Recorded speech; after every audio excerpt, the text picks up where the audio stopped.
नमस्कार, बहुत स्वागत है आपका 22 जिले 22 खबर में। मैं हूं आपके साथ रंजना सिंह राठौड़। बुलेटिन की शुरुआत करेंगे। कृषि कानूनों के विरोध में पलवल के जनौली गांव में 6 बीघा खड़ी गेहूं की फसल पर ट्रैक्टर चलाकर उसे नष्ट कर दिया गया।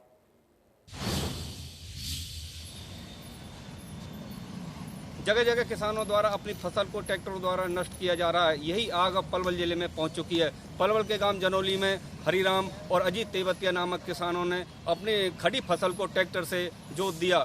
उनकी ये लगभग 6 बीघा फसल थी, जिसको किसानों ने ट्रैक्टर से जोत कर नष्ट कर दिया। अब ये आग जिस तरह से पलवल में पहुंच चुकी है, इससे अब लगता है कि किसान किस तरह से अब सरकार से नाराज हैं। जब इस बारे में धरने पर बैठे किसानों को पता लगा तो मौके पर पहुंचे और इन किसानों को काफ़ी समझाया कि फसल को नष्ट ना करें, लेकिन उसके बाद भी ये किसान नहीं माने और खड़ी फसल को ट्रैक्टर से इन्होंने जोत दिया। अब देखना ये होगा कि किस तरह से ये जो किसान हैं नाराज हैं। अब ये आग कितनी पलवल जिले में भड़कती है। पलवल से ऋषि भारद्वाज, इंडिया न्यूज। मुख्यमंत्री मनोहर लाल ने 2021 और 22 का बजट पेश किया और इस बार के बजट पर यमुनानगर के लोगों का क्या कुछ कहना है, हमारे सहयोगी ने उनसे खास बातचीत की। आपको सुना। बजट को लेकर जहां अलग अलग दल अपनी प्रतिक्रिया दे रहे हैं, तो वहीं भाजपा के लोग फूले नहीं संभाल रहे हैं। आज भाजपा के लोगों ने खुशी से लड्डू बांटे व एक दूसरे का मुंह मीठा कराया। उन्होंने कहा कि जो बजट बहुत अच्छा बटा, हालांकि कोरोना काल से अभी सरकार उभरी नहीं है, तो सरकार ने किसी तरह का कोई कर नहीं लगाया, जिससे जो व्यापारी वर्ग अपने आप एक राहत महसूस कर रहा है। यमुनानगर में मेडिकल कॉलेज और यमुनानगर से करनाल तक की जो रेलवे लाइन की बात कही है, इसको लेकर भी यमुनानगर के लोगों में खुशी की लहर है। उन्होंने कहा कि इससे एक तो आना जाना आसान होगा और जो है लोगों में जो है एक जो सुगमता तो आएगी यहाँ पर जो व्यापार कारोबार भी बढ़ेगा। इसके अलावा जो यमुनानगर में कलेसर से लेकर ताजेवाला के बीच में जो बांध बनाया जाना है, वो भी अच्छा कार्य है, जिसको लेकर हर समय लोगों को स्वच्छ जल मिलेगा और जल की धारा अब मिलेगी। यमुनानगर से देवदास शारदा, इंडिया न्यूज हरियाणा। तो वहीं इस बार के बजट को लेकर अंबाला वासियों ने भी अपनी राय को रखा है। क्या कुछ उन्होंने कहा है वो भी आपको सुनवाते हैं। हरियाणा सरकार का जो अब की बार बजट आया वो 13% उसमें इजाफा किया, बहुत अच्छी पहल है। जैसे अब की बार गवर्नमेंट ने अनाउंस किया कि 4000 प्ले स्कूल खोले जाएंगे और 11.5 जो आंगनबाड़ी केंद्र हैं उनको प्ले स्कूल में शामिल किया जाएगा। काफ़ी अच्छी पहल है। इसमें ग्रामीण जनता के जो बच्चे हैं उनको काफ़ी अच्छी वो मिलेगी शिक्षा, जिसमें वो प्राइवेट स्कूल पढ़ाते काफ़ी खर्चा आता है। लेकिन सरकार ने जो अब की बार 2% पंचायत टैक्स लगाया बिजली, उस पर उपभोक्ता पर काफ़ी असर पड़ेगा और आम जनता ग्रामीण में ही रहती है, जहाँ तक गरीब लोग रहते हैं उन पर काफ़ी बोझ पड़ेगा इस चीज़ का। हरियाणा सरकार ने इस बजट में भी नौकरी कोई बात नहीं की। हरियाणा सरकार से जो पिछली बार नौकरी निकाली थी उन नौकरियों को भी रद्द कर दिया गया है। 50,000 प्राइवेट नौकरी की बात की है, वो भी नहीं बताया कि हमें कब और कैसे दी जाएगी। हमारे मुख्यमंत्री जी ने IMT का अंबाला में लाने का वादा किया था, जो कि इस बजट में उस IMT का भी कोई जिक्र नहीं हुआ। वहीं इस बार के बजट में कृषि और किसानों के आर्थिक विकास के लिए 6110 करोड़ का प्रावधान किया गया। किसानों के इस बजट को लेकर मिलीजुली प्रतिक्रिया देखने को मिली है। सिरसा में किसानों ने बजट को कैसा बताया, देखिए हमारी इस खास रिपोर्ट। मनोहर सरकार के पार्ट 2 का आज दूसरा बजट पेश किया गया। मुख्यमंत्री खुद जो वित्त मंत्री है, आज उन्होंने बजट पेश किया और आज हम जानने के लिए इसमें मेरे साथ किसान है, किसानों के लिए बजट कैसा रहा और खास करके जो 6110 करोड़ रुपए का किसानों के लिए बजट पारित किया गया है, इसके बारे में जानने के लिए हम जानना चाहेंगे कि किस तरह का बजट आपका, बजट में पहली प्रतिक्रिया क्या आपकी? बजट आंकड़ों का खेल जरूर है जो किसानों के लिए किया गया है। घोषणाएं अच्छी लग रही हैं, अगर जो उनको अमली रूप में लागू किया जाए तो बजट अच्छा होगा। अगर जो अमली रूप में लागू नहीं होता तो बजट वही आंकड़ों का खेल बन के रह जाएगा। जो सॉइल टेस्टिंग लैब की स्थापना की जो बात की गई है, निर्णय अच्छा है, लेकिन जब तक धरातल पर लागू नहीं किया गया वो केवल घोषणाएं रहेंगी। मेरे साथ गुरजीत मान है जो एक प्रगतिशील किसान है और काफ़ी अपनी राय रखते थे, चाहे बजट की बात हो चाहे दूसरी किसानी की बात हो।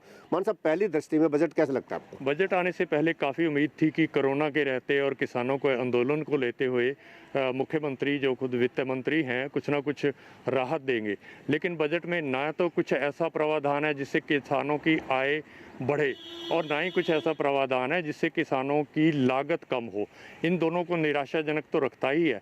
इसी प्रकार से पिछले साल किसानों की पराली को किसान के खेत से खरीदने की बात पिछले बजट में की गई थी, जो नहीं हुई।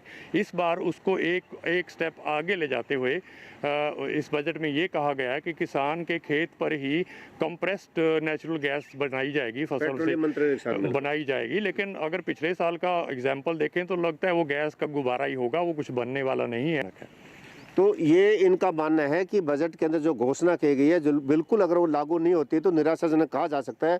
आप कैसे देखते हैं बजट को? ऐसा है, हरियाणा प्रदेश ही नहीं अपितु पूरे देश के किसानों की हालत दयनीय है और उनकी आर्थिक स्थिति बड़ी ही नाजुक है। किसान सोचते हैं कि बजट के अंदर सरकार कुछ ना कुछ उनके लिए लेकर आएगी, लेकिन किसान कर्ज के बोझ के तले दबा जा रहा है।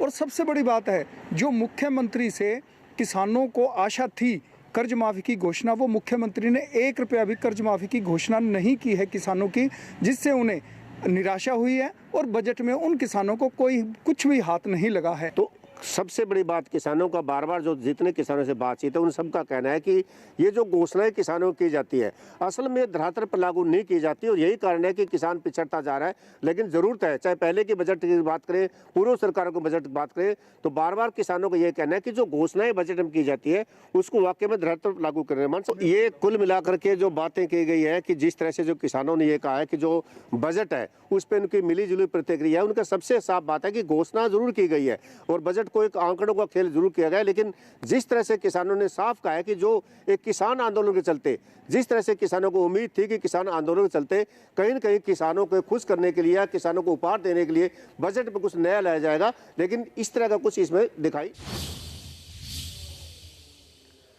सोहना में आड़ती और दुकानदार आमने सामने आ गए। दुकानदार के खिलाफ आड़तियों ने धरना प्रदर्शन किया। सोहना में इस समय धरना प्रदर्शन का दौर पूरी तरह जारी है।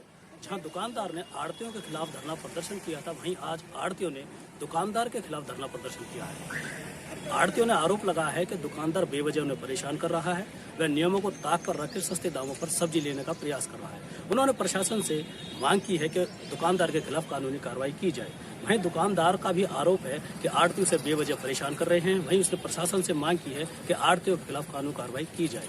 अब देखने वाली बात यह है प्रशासन इन दोनों में किसके खिलाफ कार्रवाई कर पाता है या यह मामला इसी तरह धरना प्रदर्शन में बदल कर रह जाएगा। सोहना से संजय राघव, इंडिया न्यूज।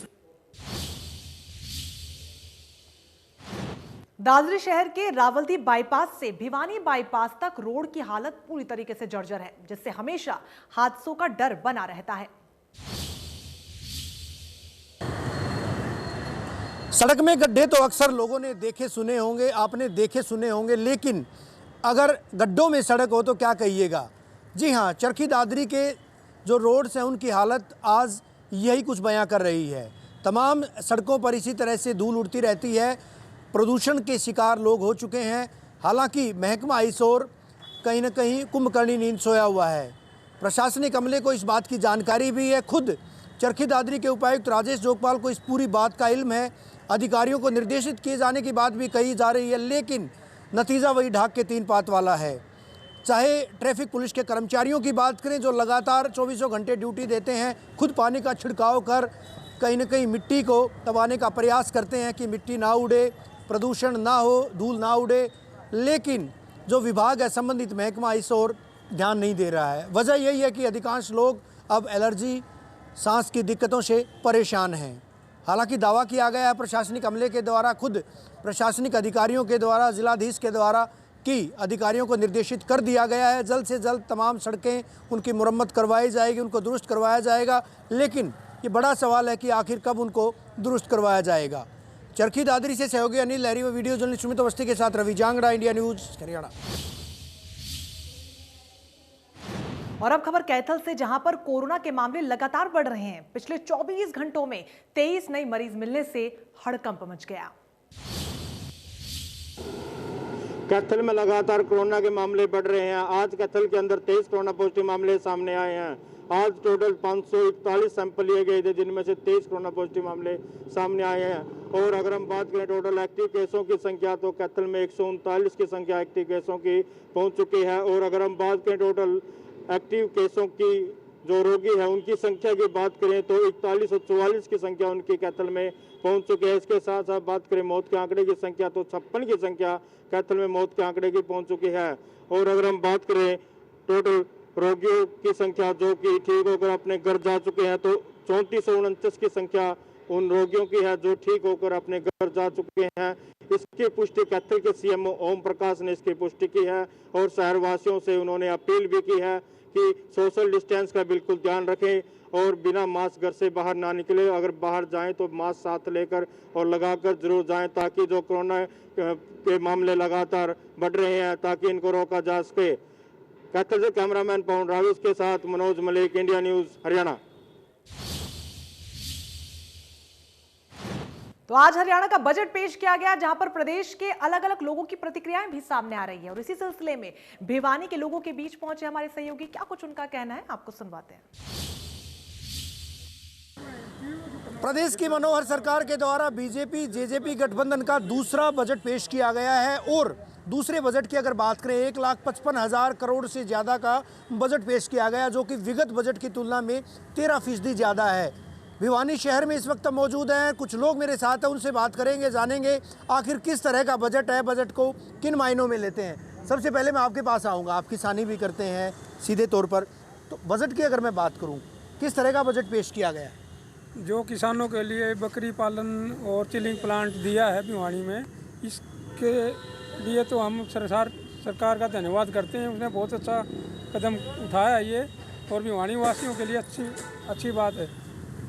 इसके अलावा अगर बात करें बिजली की दरें जो है वो भी घटाने की बात कही गई है बजट में। कृषि पशुपालन महकमे को अच्छा खासा बजट आवंटित किया गया है, आपको नहीं लगता कि उससे किसानी का उत्थान होगा? हाँ, जो बिजली की यूनिट घटाई है उससे भी किसानों को फायदा होगा।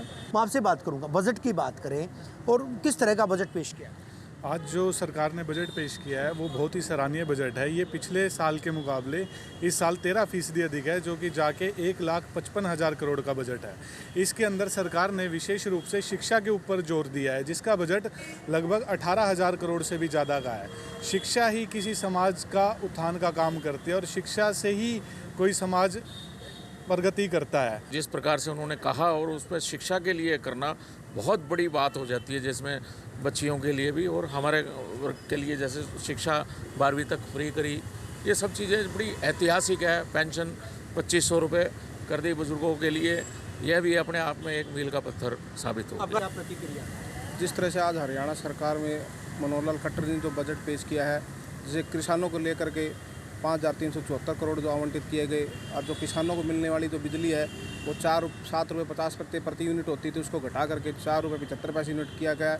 और इससे पता लगता है कि माननीय मनोहर लाल जी किसानों के बारे में कितने चिंतित और कितने काम करने की जो उनकी सोच है। इसी प्रकार से शिक्षा नीति को लेकर के सरकार ने 21,365 करोड़ का जो आवंटित किया है वो काबिल तारीफ है। वही बात जैसे सरकार ने अब की बार चिलिंग प्लांट को अपग्रेड करने की बात जो कही है, ये एक निश्चित तौर पे इसको एक सराहनीय कदम कहा जाएगा क्योंकि हमारे यहाँ जो दूध था उसको इकट्ठा करके रोहतक ले जाया करता था, वो मेहनत हमारी बचेगी और अच्छा उसके ऊपर हो पाएगा। और बकरी के लिए खोला गया, ठीक है जी, हमारा थोड़ा है रेतीला एरिया भी आता है तो बकरी वगैरह भी पालन करते हैं, उनके लिए भी एक अच्छा रहेगा। दूसरी बात 8,000-7,000 करोड़ ये जो कृषि के लिए कह रहे हैं, हमारा कहना ये है कि भाई अगर इनको आप एक खाली घोषणा न होके इसको आप अगर इम्प्लांट किया जाए, इसको अच्छी तरह लागू किया जाए तो ये बहुत ही बढ़िया रहेगा। उस बात के लिए हम ये कहेंगे सरकार को खाली बजट की घोषणा न रहे, इसको लागू किया जाए। तमाम लोगों से हमने बात की और लोगों का एक तरह से यही कहना है कि बजट हर मायने में हर लिहाज से जो है उत्तम है। हालांकि जो बजट में मदों की बढ़ोतरी की गई है, जो आय की बढ़ोतरी की गई है, 13% ज़्यादा इस बार राशि खर्च की जाएगी इस बजट को लेकर के। 1,55,000 करोड़ रुपए से ज़्यादा का जो बजट पेश किया गया है। ख़ासतौर पर शिक्षा के क्षेत्र की बात करें 18,410 करोड़ रुपए से कहीं ना कहीं ज़्यादा जो है वो राशि खर्च की जानी है। और इसके अलावा दूसरे तमाम जो क्षेत्र हैं, चाहे कृषि की बात करें, किसान कल्याण की बात करें, मत्स्य महकमे की बात करें, तमाम जो विभाग हैं उन पर इस तरह की राशि खर्च की जानी है। तो जाहिर तौर पर अगर इस राशि को सही तरीके से खर्च किया जाता है तो ये बजट जो है लोगों के लिए, हर आम व खास के लिए काफ़ी कारगर माना जाएगा। वीडियो जर्नलिस्ट सुमित अवस्थी के साथ रवि जांगड़ा, इंडिया न्यूज़। फतेहाबाद में नेशनल वुशु चैंपियनशिप का आयोजन किया जा रहा है। 15 मार्च तक चलने वाली इस प्रतियोगिता में कोरोना के नियमों की धज्जियां उड़ाई जा रही है। कैसे, देखें इस रिपोर्ट में।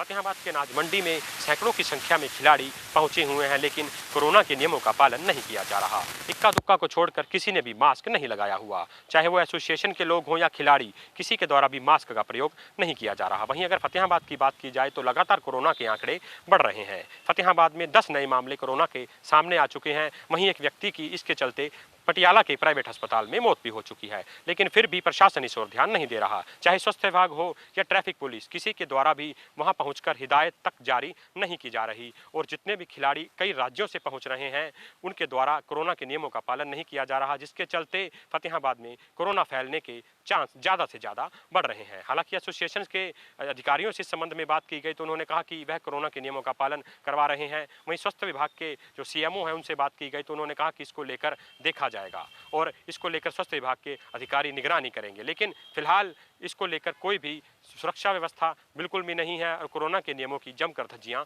उड़ाई जा रही हैं। फतेहाबाद से इंडिया न्यूज़ हरियाणा के लिए जितेंद्र मोंगा। फरीदाबाद श्रम विभाग के industrial safety and health wing के अधिकारियों के खिलाफ भवन निर्माण कामगारों ने जमकर प्रदर्शन किया। कर्मचारियों का आरोप है कि उन्हें उनका हक नहीं दिया जा रहा।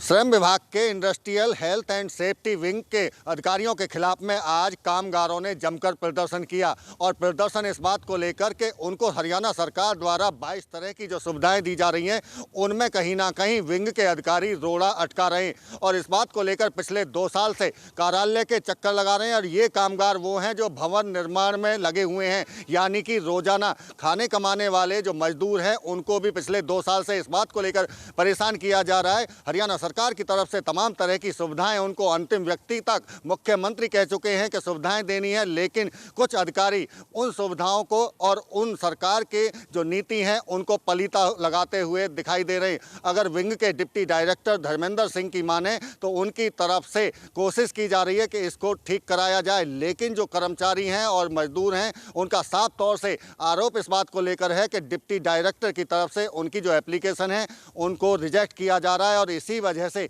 उन्हें परेशानी का सामना करना पड़ रहा है। और न केवल ये फरीदाबाद बल्कि पलवल जिले के भी सैकड़ों मजदूर आज इस कार्यालय पर इसी बात को लेकर प्रदर्शन करने के लिए पहुंचे। बता दें कि हरियाणा सरकार की तरफ से 22 ऐसी योजनाएं जिसमें साइकिल, विधवा पेंशन और कपड़ों से लेकर टूल किट जैसी तमाम तरह की वो सुविधाएं जो हरियाणा सरकार की तरफ से ऐसे मजदूरों को फ्री में दी जाती हैं, लेकिन अधिकारी अब उनकी फाइलों पर कुंडली मारकर बैठे हैं। फरीदाबाद से देवेंद्र कौशिक, इंडिया न्यूज। गोहाना की सब्जी मंडी में काम करने वाले छोटे दुकानदारों को एक जगह से दूसरी जगह पर शिफ्ट करने के विरोध में दुकानदारों ने काम बंद कर शांतिपूर्ण हड़ताल की है और अपना रोष जाहिर किया। छोटे दुकानदारों का कहना है कि अधिकारी कुछ बड़े दुकानदारों को फायदा पहुंचाने के लिए उनको अलग कर रहे हैं, लेकिन वो किसी भी सूरत में यहां से नहीं हटेंगे, चाहे उन्हें अनिश्चितकालीन हड़ताल ही क्यों ना करनी पड़े।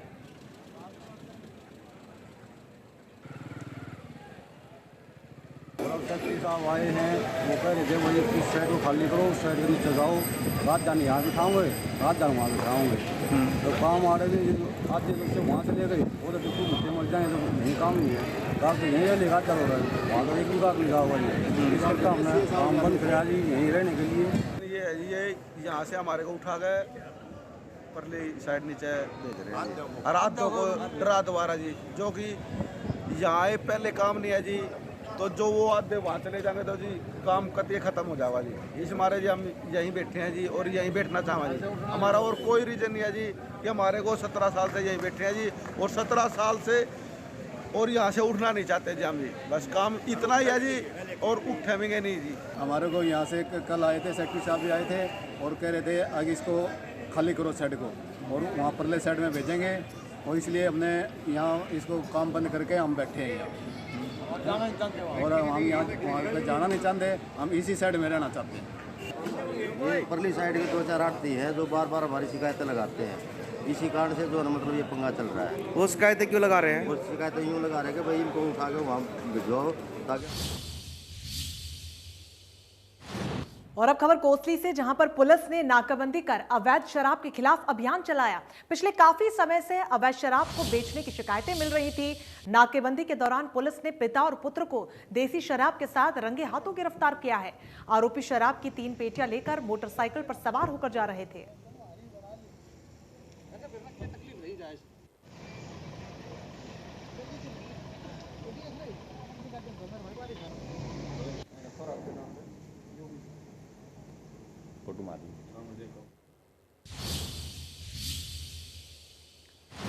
तो वहीं झज्जर में कैंटर और कार की जबरदस्त टक्कर हो गई, जिसमें पानीपत पुलिस के ट्रैफिक इंचार्ज अनिल और उसके साथी सुरेंद्र कोच की जान चली गई। दोनों अपनी इनोवा गाड़ी में सवार होकर झज्जर से अपने गांव खानपुर खुर्द जा रहे थे। सूचना मिलने पर पुलिस मौके पर पहुंची और दोनों मृतकों के शवों को पोस्टमार्टम के लिए झज्जर के नागरिक अस्पताल भिजवाया। इस मामले में पुलिस ने आरोपी कैंटर चालक के खिलाफ लापरवाही से गाड़ी चलाने का मामला दर्ज कर लिया है।